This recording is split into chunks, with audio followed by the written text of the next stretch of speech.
Hey there. Welcome to another episode of our podcast, where we dive deep into the fascinating world of health, science, and everything in between. Today, we're going to explore a topic that might not be on your radar, but should be: the intricate and often surprising ways that drugs and nutrients interact in our bodies. We're diving into the pages of a groundbreaking book titled Drugs and Nutrients: The Interactive Effects by Colin Campbell. This isn't just a book for scientists or health professionals. It's a must-read for anyone who wants to understand how the foods we eat and the medications we take can profoundly impact our health. Let's start with the basics. Did you know that what you eat can significantly alter how your body responds to medications? It's not just about taking your pills with food or on an empty stomach. The nutrients in our diet can either enhance or interfere with the way drugs work. For instance, certain foods can affect the metabolism of drugs in our bodies, leading to unexpected outcomes. Epidemiological studies have shown that differences in cancer rates between populations can be linked to diet. This isn't just about eating your greens. It's about understanding how the toxins naturally present in foods, the substances produced during cooking, and even intentional food additives can initiate carcinogenesis, the process that leads to cancer. But here's the kicker. Cancer development is also related to the levels of macro and micronutrients we consume over time. Short-term changes in food intake, even those too small to alter our nutritional status noticeably, can still change how we respond to environmental chemicals. This is a game-changer in how we think about drug testing and regulation. Traditionally, toxicologists, chemical industries, and regulatory agencies have been slow to recognize the need to control the diets of their experimental animals. But as Campbell points out, this oversight can lead to biased interpretations of toxicological testing results. Why? Because natural product and semi-purified diets vary in nutrient content, and these variations can skew the outcomes of drug studies. Campbell and his colleagues are pushing the boundaries of our knowledge by presenting new information on concepts and methodologies that help us answer the crucial questions of when, why, and how diet determines the effects of exposure to foreign chemicals.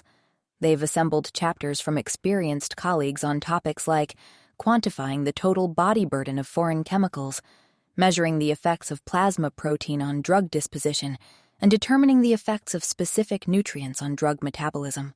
One of the most intriguing sections of the book delves into the interrelations between nutrition and drug conjugation. This is where things get really interesting.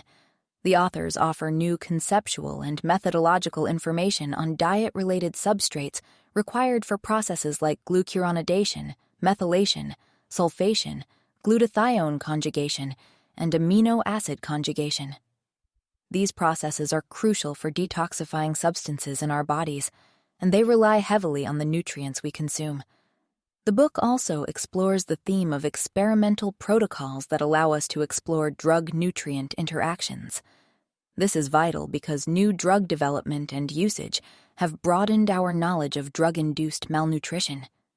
For example, the widespread use of isoniazid as a tuberculostatic agent in the 1950s led to the discovery of drug-induced vitamin B6 deficiency.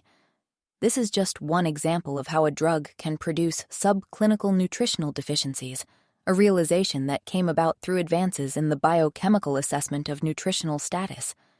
The book doesn't shy away from the complexities of drug-induced malabsorption. It highlights how drugs of very different physical and chemical properties can reduce nutrient uptake. Early research in the 1920s showed that mineral oil could impair the absorption of fat-soluble vitamins. Later, it was discovered that drugs could reduce nutrient absorption due to physicochemical events in the gastrointestinal tract. This knowledge has evolved over the decades, leading to a deeper understanding of how drugs can induce malabsorption through mucosal damage, changes in bile salt availability, or impairment of pancreatic exocrine function. As we move through the book, we learn about the preventable nature of drug-induced malnutrition. Physicians and healthcare providers must become familiar with this subject to predict and mitigate risks. The book provides critical information for assessing the risk of diet manipulation on drug efficacy and safety, as well as the risk of drugs in the causation of nutritional disease. But the book doesn't stop there. It delves into the effects of drugs on food intake, drugs in food, and changes in nutritional status attributable to drugs and alcohol. It covers topics like drug-induced cachexia, drug-induced malabsorption, and drugs as vitamin antagonists. The authors emphasize the need for key investigators to describe the state of the art to define future research needs in the field.